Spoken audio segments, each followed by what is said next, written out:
Әлихан аға, Алаштың бастаған ісін жарты жолда қалдыруға болмайды. Бізді күшпен таратса да, рухымыз бен сана сезімімізге тиісе алмас. Ұлтқа қызмет ету білімнен емес, мінезден. Мінезді болыңдар.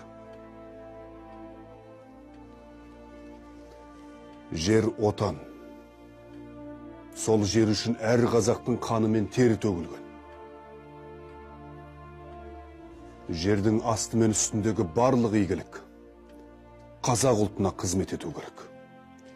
Оның әрбір түйіртасы әр қазақтың өңіріне түйме болып қадалу керек. Отанды сату, ұлтты сатумен бірдей.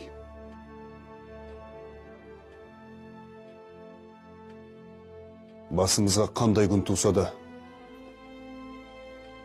қазақ еліне қызмет етуге ант етем.